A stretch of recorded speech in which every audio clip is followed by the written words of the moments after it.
Morning, good afternoon, everyone. Depends on where you're joining us from. It's great to see you all here today. Let's get another 30 seconds for the participants to log in. We would love to see where you're joining us from, so please type in your location in the comment section.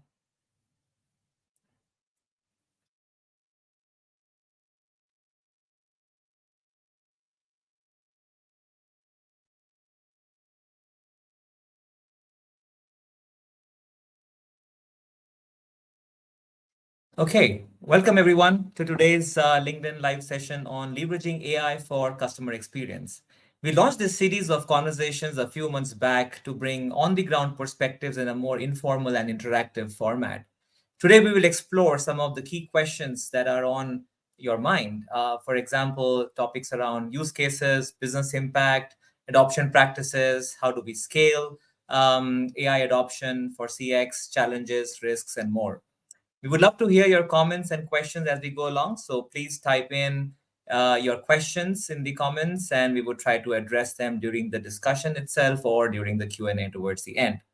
As a quick introduction, I'm Ashish Sehdev, Vice President with the Everest Group, and I lead our Asia Pacific business. I'm joined by my colleague Nisha Krishan, Practice Director with the Interactive Experience Practice, who also brings in a wealth of experience in this area. I'll let Nisha to say hi. Hi, everyone. Good to be speaking to you all today. Thanks, Ashish, for the introduction. Okay, before we start with CX, let's talk about, some of the research that we recently did. And we analyzed some 122 use cases across six industry segments in 2023. And what was interesting was that 57% of those use cases had a direct impact on customer experience. So from this analysis, it's pretty clear that AI has a significant impact on CX. But Nisha, tell us what are some of the areas of CX that AI is more likely to impact? What are we seeing on the ground from use cases perspective across functions? Sure. Thanks, Ashish.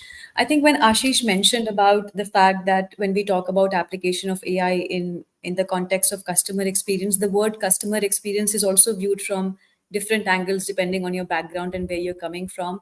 But based on our conversations with a lot of these enterprises across different industries, what we have seen is that there are specific segments in which there are more investments happening and greater ROIs that enterprises are realizing versus some of the other segments.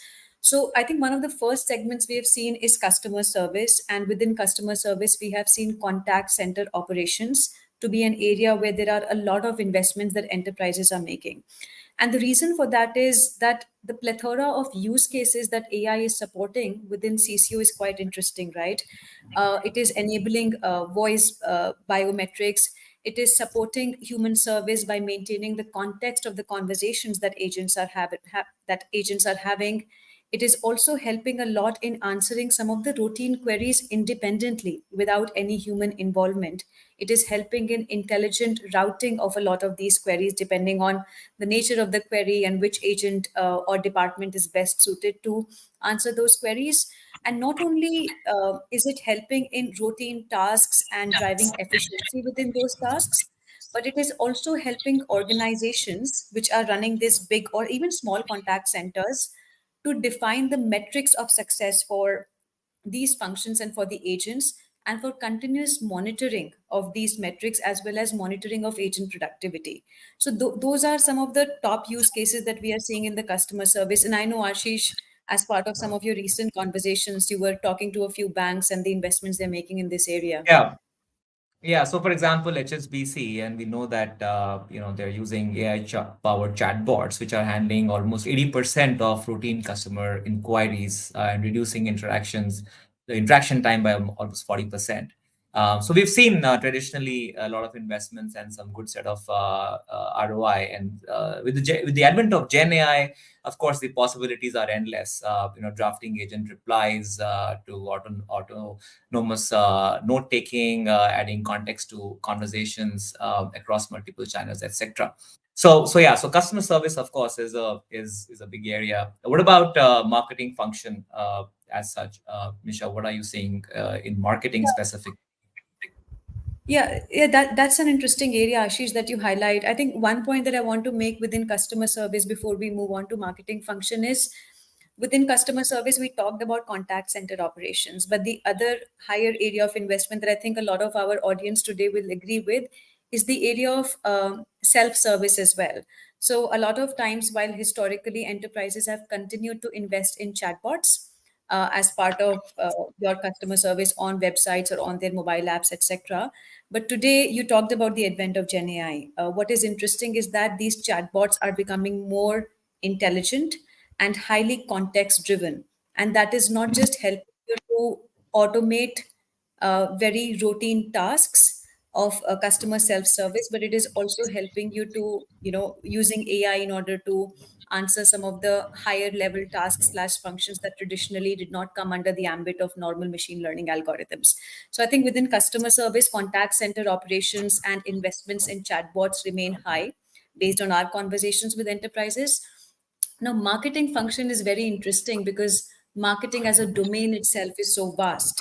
But if we were to Right. talk about the use cases where we have seen maximum adoption, has to do with customer segmentation and targeting. Now, marketing function has always been doing customer segmentation. So, what's new with AI, what's new with Gen AI is that it helps you make sense of a plethora of data, whether online or offline or distributed across number of channels, whether internal to the company or external to the company, to really make a true customer 360 and understand your customers much better than what it was traditionally possible, um, with the normal predictive analytics, etc.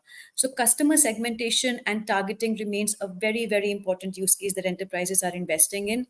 Marketing automation, I mean, that's one function which has been being automated for quite a few years, but with AI and especially with the advent of generative AI, companies are talking about and investing in use cases such as what kind of content do I need to build, how do I distribute this content. There are a plethora of channels today, Ashish. You and I keep talking about some of these enterprises which are just struggling in terms of prioritizing their investments in channels. So Yep. what kind of content to make, how to distribute that content, which channel makes more sense for me compared to the other, where do I place my ads? Those questions which marketing function has always traditionally asked, is a function where AI is helping a lot with data driven decision making. So those are some of the areas we are seeing. The second area we are seeing Yeah. is personalized marketing campaigns, right? Now, what is interesting about personalization is that since I have been working for the past 10, 15 years, we've always talked about personalization.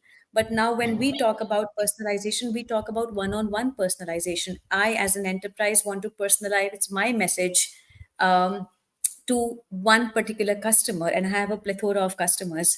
There aren't enough humans on the planet to drive that kind of personalization. So, what AI is doing in the era of personalization is that it is helping enterprises create content that is personalized to the audience, which was not possible earlier. And it is also helping in building customer 360 in a way that was not possible earlier as well. So, personalized marketing campaign is another area within the marketing function where we are seeing a lot of adoption. Ashish, I know you and I have been talking a lot about these Yep. virtual agents. We've been talking a lot about avatars, etc. Do you want to quickly speak about how the marketing function across organizations is using avatars, etc., in order to make this real? Yeah, I think different brands are using leveraging avatars in different way. I'm here reminded of one of the ads I'd seen, the Serena Williams Nike campaign, right? Never Done Evolving, where by analyzing Serena's performance over the years to understand her form, her play, factors that led her to being the top 20 or the top performer for almost 20 years. They created an avatar which is now being used to improve techniques of young athletes and also inform products, technology, and all kind of stuff. So those who haven't seen this, the campaign must have a look. Never Done Evolving by Nike. It's terrific. Yeah. It's actually quite terrific, Ashish, now that you mention it, because you mentioned that to be at the top of the game for 20 years takes something.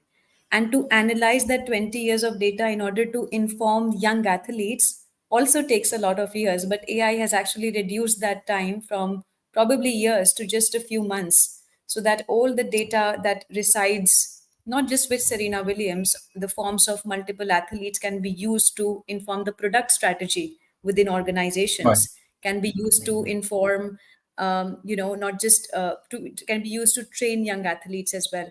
In fact, as you spoke about this, I was recently reminded of my conversation with an IT service provider, and I don't think I think most of the audience would know them, but Rafael Nadal is their brand ambassador. And I was looking at some of the marketing campaigns that the firm was developing, and they looked so real and they looked so interesting. And when I learned about the technique behind how that content was generated, it was actually all Yeah. AI. They had used the Yep. brand ambassador image in order to create younger versions of Rafael Nadal, in order to create the older versions, the present version, etc., and the younger version playing with the older version, etc. So all of that was possible with AI. Now, one might, and the audience might say that, hey, by the way, how does that impact customer experience? It does, because you are leveraging AI in order to uh, develop brand ambassadors and their image to forward your brand within the ecosystem. Yep. And that's very close to the heart of, I think, any marketing function. Yeah, totally. And I think we talked about the marketing function as such, also customer service as such. But you did mention about AI informing products, and we do see a lot of examples of products and services itself being impacted by the development of products itself being impacted by AI. So, can you give some examples on how you're seeing some on the ground use cases from product innovation perspective? Yeah, yeah. I think that's interesting, Ashish, because what has happened over the past few years is that while I've continued to engage with a lot of business leaders as part of my role, but interestingly and recently, I've also started to engage with a lot of product managers slash leaders, and I did not expect questions around AI or deep questions around AI from them. And what I see them now doing is, how do I leverage this technology in order to continuously innovate, in order to continuously strike this competitive advantage, etc., in the market? So, a product function is curious about it and wants to leverage it. And one of the ways that we are seeing, and again, I'm probably biased towards Nike, but this is another Nike example wherein and Nike and some of their other key competitors as well, right? Where you go to a store and they are using artificial intelligence in order to not just determine your foot size, but to determine the pressure points, to determine your running style, and based on that, what is the perfect shoe for you. But that's not where it ends, because that's what you see in a store in terms of how AI is being leveraged. But that knowledge about the different running styles, about the foot size, about the different pressure points, etc., depending on the audience and the demographics, etc., all goes back to Nike in order to inform their next release and product strategy and get feed into this product enhancement life cycle. So I Yep. think net of it, in the product function, there are quite a few use cases that enterprises are investing in. And most importantly, it is helping them to continuously innovate depending on what their customers are asking for.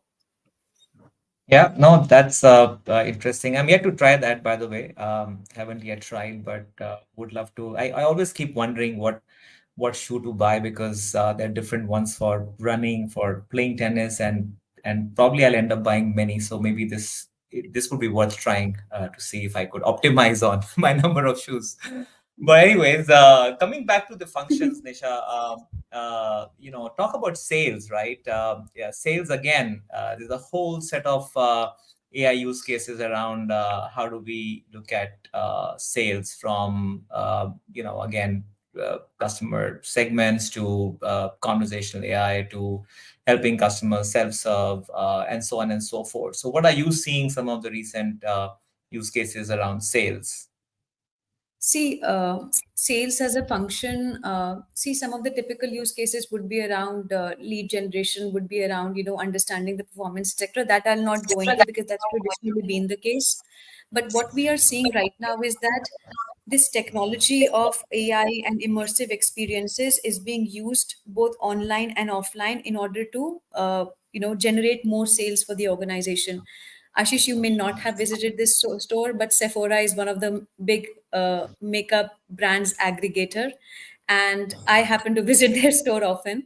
And I've seen that they use AI within the store in order to analyze your skin tone, in order to analyze specific parameters pertaining to your contours of your face and your skin, etc., in order to determine the suitable products for you. So while that may not be a completely sales function, but AI is enabling you to attract more customers, which is more of a marketing thing, and at the end of the day, to generate more sales within the organization. So that's happening as well. But before, I think Ashish and I move on, because we can continue to talk about AI, uh, Yep. the audience can keep the questions coming. So if any of this resonates with you, are you seeing something similar? Do you think there are specific aspects of customer experience that you are responsible for and we may not have touched upon? Please feel free to drop in your questions as well. Yeah, great.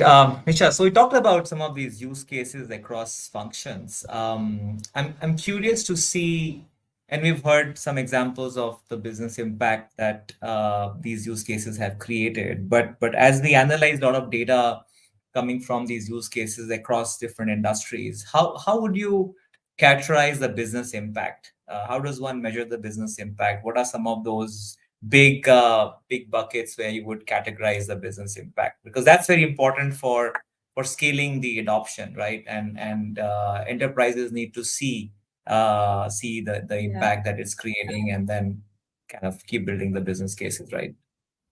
Yeah, yeah. See, Ashish, when you ask me that question, I think I, as a person, I'm very positive and excited about the adoption of AI across functions. And we will talk about the future of AI when later in the conversation. But when you talk about the impact, about the outcomes, the word that comes to my mind is magic. And the reason I use the word magic is because I think the M within magic starts for, will probably refer to meaningful personalization.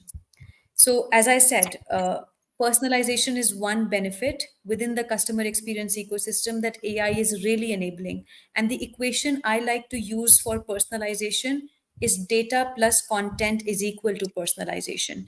You cannot Organization, yeah. personalize any product or service for me unless you understand me. And understanding means customer 360. Customer 360 means what am I doing online, offline, across a variety of channels, websites, places that I visit, right?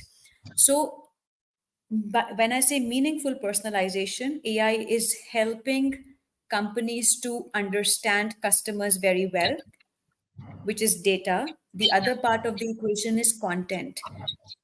Understanding me is fine, but you need the right kind of content to be able to get my attention to your brand. So AI is helping with content generation and creative workflows, etc., as well, which is equal to personalization now. So the M in magic stands for meaningful personalization. The second thing is accelerated insights. Gone are the days when if I wanted data about my sales function or marketing function or some other function within the organization, I had to raise a request to the analytics team and the business analyst would get back to me with the report. Those days are gone. Now, accelerated insights means that the business people should be empowered enough with AI to be able to get insights into what is happening in the business and to be able to Right. take action upon it, because in this competitive environment you cannot wait for a day or two to kind of know that what is going on with the business. So accelerated insights and power in the hands of the business users is this the A in magic. The G in magic is greater efficiency. We've always been doing the work we've been doing for quite a few years, but now we do it more efficiently, more accurately, etc. That is because of AI. The I in magic stands for innovative interaction. What were our interactions with the brands a couple of years back? What are our interactions with the brand today across so many channels, through virtual agents, through chatbots, through human led interventions, through conversational AI, etc. So, innovative interaction is another outcome that AI is delivering. And last but not the least, which is more of an outcome, is customer satisfaction boost. If you were to strategize your AI in a way that it is delivering meaningful outcomes for your customers, it will eventually lead to customer satisfaction boost. So, in a nutshell, meaningful personalization, accelerated insights, greater efficiency, innovative interaction, and customer satisfaction boost are some of the outcomes that I am seeing by adoption of AI in the CX function. Yeah, I love magic. Magic indeed. Oh, so terrific acronym, Nisha. It helps me remember. But a lot of these things that we talked about are all about efficiency, right? So helping to do the tasks that a process or an organization is doing more efficiently, more accurately, greater productivity, speed, some of those levers, right? What are we seeing on the ground? Some of the examples of unlocking revenue opportunities, because I think that's been one of the things that we talk about, right? Even around Gen AI, a lot of use cases around productivity and cost and efficiency, but probably remains to be seen what can be done on the revenue side. There are some use cases, of course, but still very early stage in terms of scaling up. So what do you see on the revenue side of the story? Yeah, so see on the so that's interesting because whatever outcomes I was talking about earlier were the outcomes pertaining to the functions that we've always been doing. But what enterprises are yet to understand and possibly action upon is that AI is not just about increased efficiency, effectiveness, interaction, experience, but it is also about Hmm. unlocking newer revenue streams, Ashish. So some of the areas where I am seeing, and these are some interesting, high, uh, a little bit futuristic use cases, possibly for our audience to worth understanding. Uh, Influencer marketing became very important in the recent years. But what I have also seen with some enterprises is that there is this fatigue of engaging with the influencers. For whatever reason, I will not go into it. So, what I have seen is Yep. some enterprises and companies investing in just generating an a yeah, just opening an account on Instagram, etc., of an AI generated person, and the objective is Hmm. for that person to become an influencer. And you and I, when we Yeah. go to these profiles, you and I will not even know that these are not human beings. We will think that they are some high end sports professionals or some models, etc.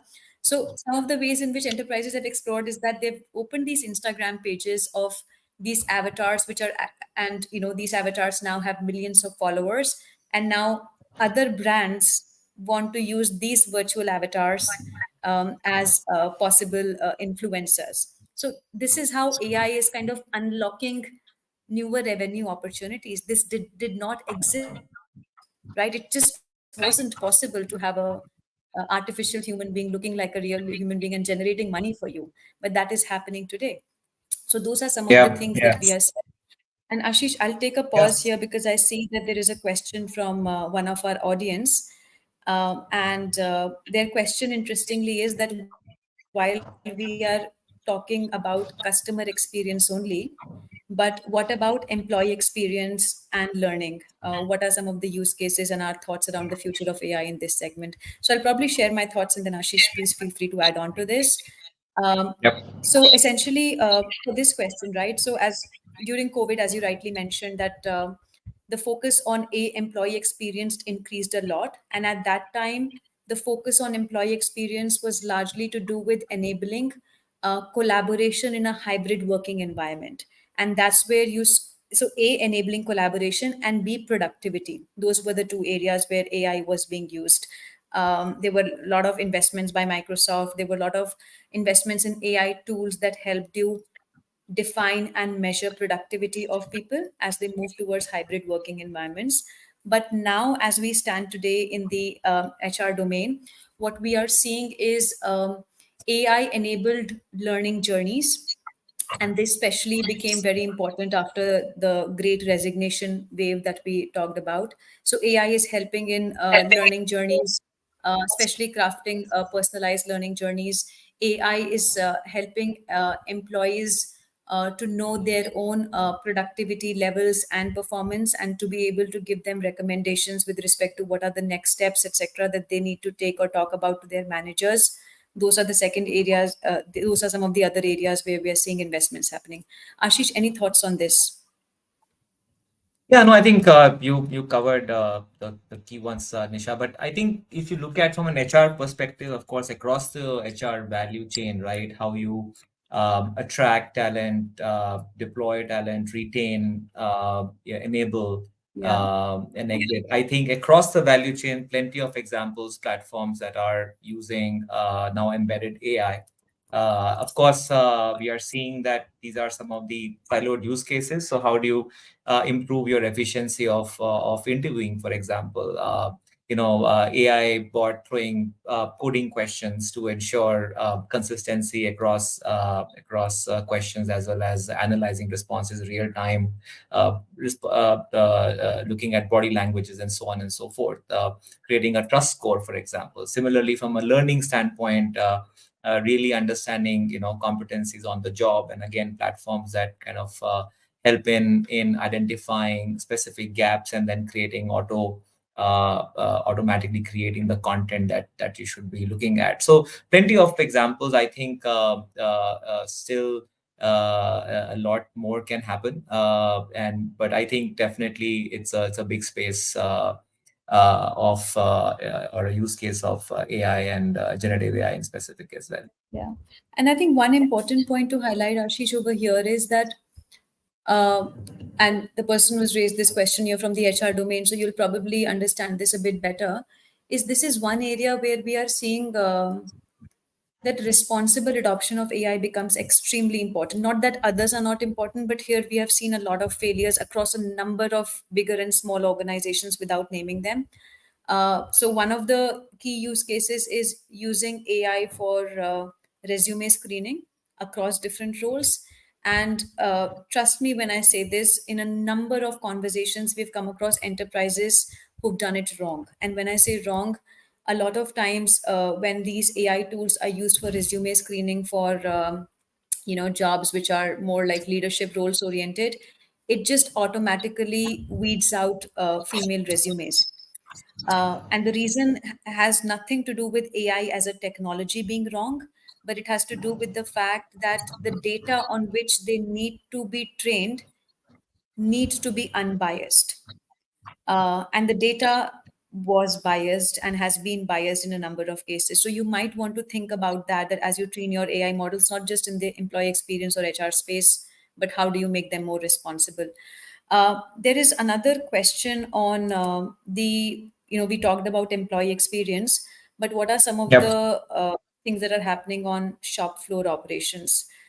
Ashish, from my experience, I can speak about I think largely inventory management, and I think machine maintenance is where I have seen a number of use cases on shop floor. But I'd be curious to know if you have anything to add to this. Yeah, so I think robotics and automation, I think with this whole advent of Industry 4.0, you see, the machines are getting smarter, the systems are getting smarter. So a lot of data that is getting collected, and then how do you look at surveillance, safety, environmental and safety control, some of these solutions around, designing more ergonomic solutions itself using the data. Then you can model those using AI, some of those things, of course, and then looking at production scheduling. So right from your inventory, connecting that with your production, the supply chain of raw materials, etc. A lot of that can be automated and with embedded AI. So I think there is absolutely a lot of use cases on the shop floor as well. We have some reports. Maybe I can share something more specific if you can just drop me a note, Checker. would love to interact further on this. Yeah. Great. I think, Ashish, let's continue with the discussion given that we've covered the questions. I think what we Yeah. were talking about, yeah, go ahead, please, Ashish. So we were just talking about some of these business impacts that we created or that you're seeing from an AI standpoint. What I would be curious to understand is around specific around Gen AI, right? Now, a lot of these AI use cases are not new. Some of them are going on for last 2 3 years. We've seen conversational AI and many other use cases of AI over the last 2 to 3 years as such. But what has changed with over the last 6 to 12 months with specific reference to Gen AI? What's is there a Yeah. step change you're seeing? Is it some additional use cases? What's going on specific to Gen AI over the last 6 to 12 months? Hmm. Yeah, no, that's a great question. Thanks for that, Ashish. I think the use cases we were referring to, we did talk about Gen AI in bits and pieces. But if you were to really draw a line between AI before Gen AI and then AI now with Hmm. Gen AI, Hmm. an oversimplified statement would be that traditionally, when we were using machine learning algorithms and everything that existed in AI before Gen AI kind of democratized access to AI, had to do with the fact that AI will help us automate a lot of functions in a more intelligent manner. So it will bring in aspects of human intelligence in existing ways of automating processes, so that we can do it better, so that we can continue to upskill people. Human beings can take up higher order tasks, etc. That was the idea, and that's still the idea, by the way. The second thing was that while AI can do all of that, AI can never enter the realm of human creativity. Creativity as a domain will only reside with human beings. And what Gen AI did, that it broke the latter conviction that we had, that creativity would lie in under the human dominance, because as the word implies, generative AI, it is able to generate content. Now, whether that content is text, whether it is audio, whether it is video, whether it is images, whether it is code, or whether it is data, all those things we need a 2 3 more LinkedIn lives on. But in a Yep. nutshell, what it is doing in the customer experience space is that because it is helping you generate content, it is helping you generate UI designs, it is helping the UI UX designers to overcome this creative block, and to be able to come up with a lot of examples of how design needs to take place. It is helping with the generation of advertisements, both video and those static advertisements as well, through image generation, through video generation, through 3D models. It is helping sales and marketing teams with sales and marketing content as well, how to write emails effectively, having more intelligent AI assistants. It is helping with audio and speech generation as well, with respect to voice synthesis and dubbing, with respect to audio generation. And if you combine all of that, right, image, audio, video, text, etc., it just makes a beautiful use cases for automating a lot of creative led use cases in the customer experience space. And forget about creative led use cases, even increasing developer productivity, right? Code generation, code completion, debugging, refactoring, etc. Those are some of the use cases that AI is catering to as well. So that's the difference. It's a long answer, but that's the difference, right? It's about generating and creating content across a number of areas. Now, how marketing and experience leaders want to use it is depends really on their domain and function. Yeah, and we are seeing a lot of generative AI platforms, multimodal Gen AI platforms for the enterprise, and I think some of them which are more niche and playing in certain verticals, we are seeing a lot of traction in those more than some of the horizontal ones going forward. A lot of investments also going into that space as we speak. So we talked about Nisha. We talked about some of the use cases, functions, business impact. How do you characterize that? And we do see a lot of pilots and a lot of enterprises experimenting in silos in certain process, certain function, certain use case. So a lot of that pilot and experimentation going on. But there are enterprises who've also started adopting it as scale, right? So, what do you see as a roadmap for scaled adoption? Because this has to scale if it really Yeah, creates a large business impact, right? So, what are yeah. some of the things that you're seeing from a scaling perspective? Yeah. And Ashish, I'm sorry, before I answer that question, I quickly want to remind our audience that we have that you're attending this session, so you will have access, complimentary access to our report on generative AI. The title of the report is Generative AI Revolutionizing the Creative Design and Development Process. So everything that Ashish and I spoke about generative AI, you'll find mention of that in the report. So please feel free to download that as well. Now, coming back to the question, Ashish, that you had raised, right? So, as we both were speaking about it, we both were presenting a very positive and optimistic picture of AI. We did speak about some of the failures in the employee experience space as well. And I want to continue to be optimistic about the space, because I do believe that this space is not like the metaverse where it came and it kind of, we don't know where it is now. This area has the potential to really change the ways we work and interact with brands today. But having said that, and Ashish, you were speaking about some analysis that we had done last year when on the use cases, etc. The other analysis Right. that we had done was on generative AI. So we actually analyzed all the use cases that enterprises were investing in generative AI. I think there were about 232 of them. And what was interesting is that more than 85% of the use cases did not achieve were just stuck at the POC stage. They did not, they did Hmm. not fail at all.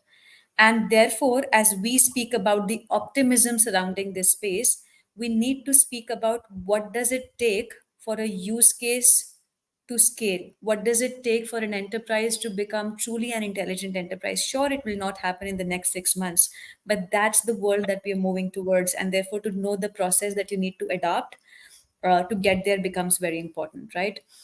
Now, as Ashish asked that question, I'm sure some of you were thinking about, oh, now, Ashish and I will go into talking about tech, but that's not the case. Because if you were to scale your AI investments in the customer experience or any space for that matter, you first need to think about your business strategy. As an organization, what is your strategy? What is your ambition? Where are you moving towards? How does that find expression in the customer experience space? And once you've answered that question for yourself, you cannot start with a big bang approach. Let me just take up these. I'm super excited. I've attended this webinar. Let me just take up 20 use cases and see what we can do about it.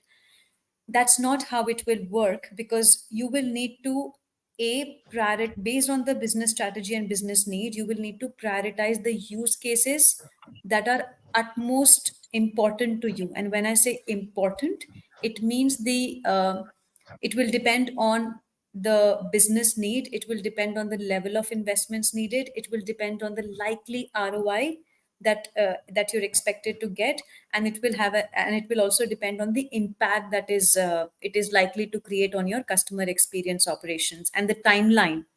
Like, is it going to be like a 2 year 3 year endeavor, is it going to be like a 3 4 months endeavor, etc. All of those Yeah. questions need to be answered. So, tying your investments to overall business strategy and then identifying the use case becomes extremely important. Otherwise, you're going down the wrong lane. Otherwise, you're just Right. experimenting and going after the next shiniest object. So that's of utmost importance. After that Yeah. is Yeah. done, And yeah, go ahead, Ashish. yeah, no, so go ahead. I just thought I'll talk about, most consulting firms and analysts have frameworks, right, around adoption or tech adoption. And some of those kind of remain the same. But again, you now have from an AI perspective, some of those frameworks we've tweaked. So we will probably maybe share at some point of time some of the frameworks that we have that we are seeing enterprises leveraging to think about adoption of tech, specifically Gen AI and AI at scale. But Nisha, let's talk about some of those key elements around the framework, and Yeah. just broadly what should people be thinking about. Yeah, as Ashish said, like no conversation is complete without a framework. We introduced quite a few. Let's introduce another. But I think this one is very important because this will put a lot of things in perspective. So, one interesting thing is once the business case is made, and most importantly, you have the stakeholder buy in. And remember, the word stakeholder buy in also needs to be understood in deeper context because stakeholder buy-in would not just mean the CMO or the CIO of the organization because it is customer experience, but it will have a lot to do with your business leaders. And in a lot of organizations, AI has become a boardroom agenda. So your CEO will possibly would want to get involved as well. So that's what I mean by stakeholder buy-in and the business case. But coming back to the framework that Ashish mentioned, I think the first thing you need to think about is technology, where your infrastructure comes into picture, which needs to be secure, accessible, scalable, extensible. Your data foundation is very important. And the reason I'm stressing so much on data foundation is because we see a lot of failures because of the data estate. And we also see that some of the shiny eyed enterprises and stakeholders who want to do everything with respect to AI find themselves in a very humbled state when they see that the data estate of the organization is not mature enough to support their AI ambitions. So, before you embark on that journey, do look at your infrastructure, do look at your data. That's the basic AI foundation from a technology perspective. You need to operationalize AI by adoption of relevant platforms, solutions, techniques, etc., which we will not go into the details of, and then innovate within the technology domain as well. For the use case that you are taking up, is hybrid AI more suited? Or you want to talk about sustainability in AI, you want to talk about distributed AI, etc. So, from a tech perspective, in a nutshell, you need to have a very strong foundation of infrastructure and data. At the same time, the relevant platforms and solutions to support the use case. The other things, right? It's not just about tech, it is also about people. And Yeah. I'd love to say this, that it is not about bringing technology to people, it is also about bringing people closer to technology. My organization today might implement an AI solution that they might think it's jazzy and nice and will help me. But unless I am not trained to use it, it is the relevant change management has not been done for me. I will hardly use it because I'm so used to my older ways of working that change is difficult. Change for anybody is difficult. So when you are adopting AI within the organization, the people aspect with respect to data literacy and AI literacy and change management becomes important. And then, of course, the talent that is needed in order to, you know, the talent that is needed in order to operationalize AI use cases becomes important. Tech and people are not the only two pillars. The third pillar is processes. AI, adoption of AI in a function and across functions and scaling that is about reimagining functions as well, reimagining the operating model, reimagining in certain cases organization structure as well. So, have you thought about the process change in addition to the people and the technology change? Those are the things that will also become important as you scale your journey. Yeah, yeah, and in fact, just from a sales standpoint, I think there is we can already see a lot of organizations rethinking about how do they structure the sales organization, right? Because a lot of stuff that from a campaign perspective, inside sales, you have BDRs, SDRs, you have field sales. So how is that going to kind of converge, and what could be the new model design for the sales org, leveraging AI and systems and platforms at different places. So again, an evolving conversation, lots of interesting stuff. We are investigating that and across different functions as we speak. But Nisha, one of the conversations that comes across whenever we talk about deploying AI and Gen AI is around trust, right? Trust Yeah. around the data, the models, the biases, and there are regulations and compliances. So how does one really think about AI being responsible? And responsible is again Yeah. a big piece of research that we guys do. But talk about what are some of the things that one should be thinking about as you're building these AI systems?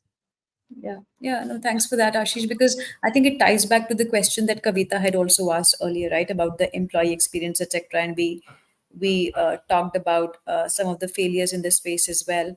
But essentially, a couple of years back when we talked about responsible AI, it was largely I remember back in the day, 2008, 18, we were working with a couple of startups who were talking a lot about transparency, etc., and bringing in solutions in this space. But Hmm. essentially, during that time, 2017, 18, when we used to talk about responsible AI, it was always about explainability.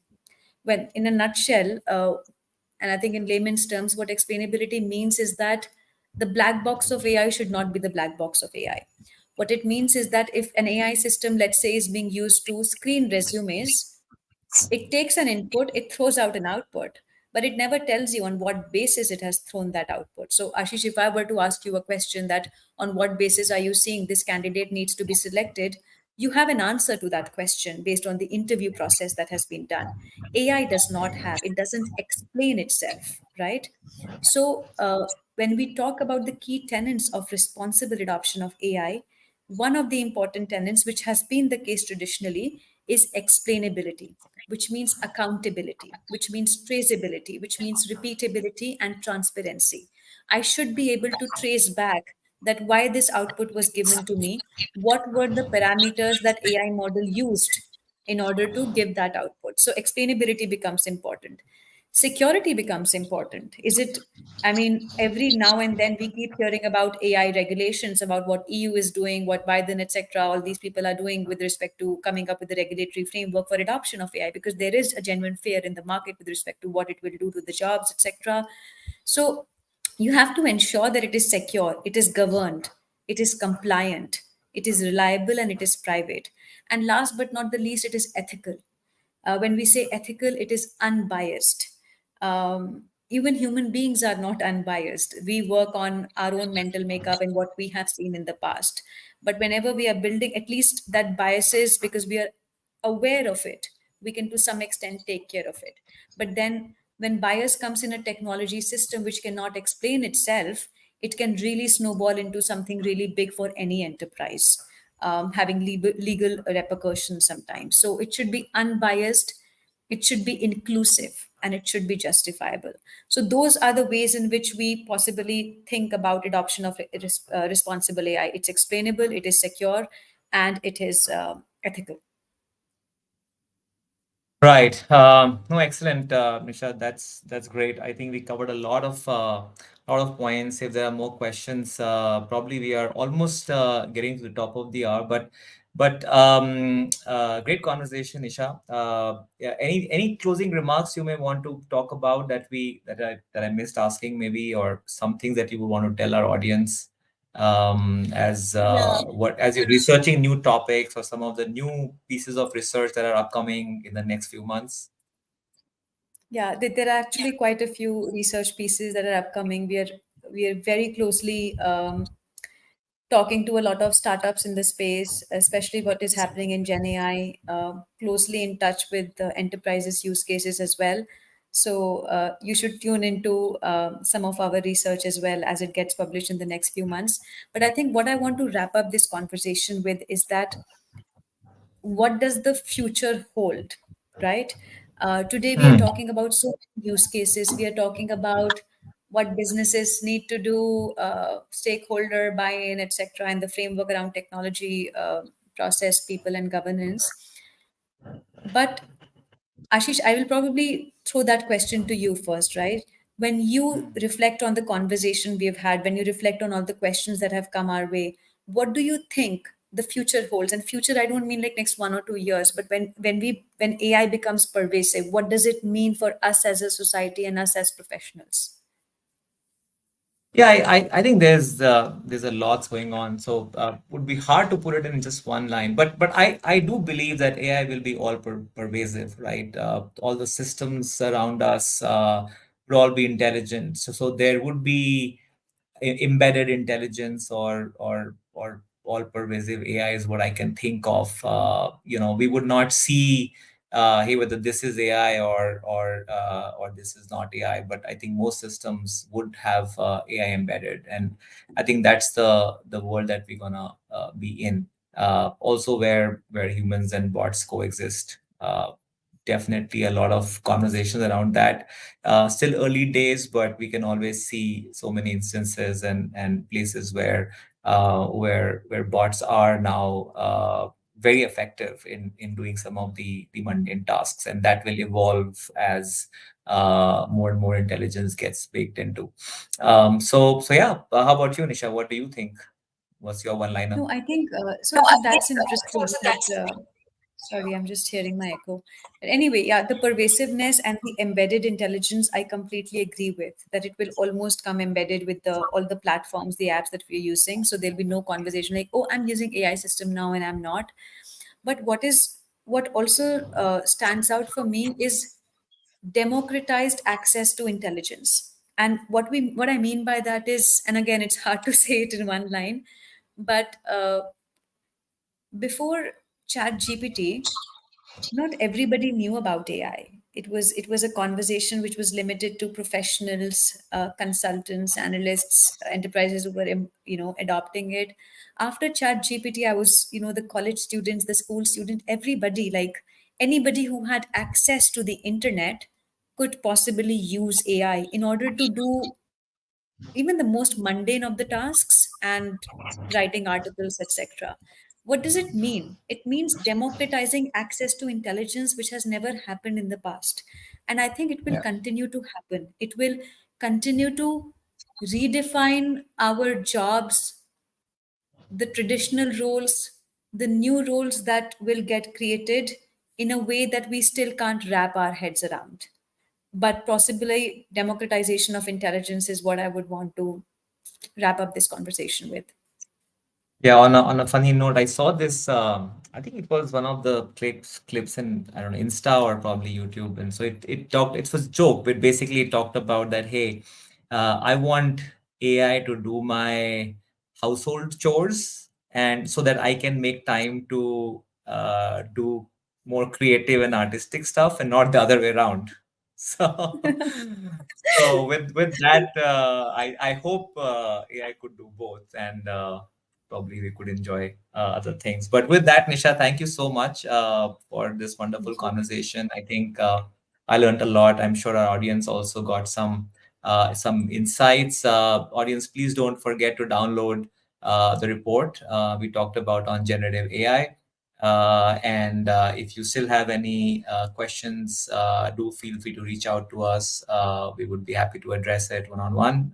But a great conversation, Nisha, again, and we'll be back with more such interactive conversations to talk about some of the evolving theses that we are seeing as we do more research. So, thank you once again. Thank you, audience, for being patient listeners, and have a great rest of the day. Sure.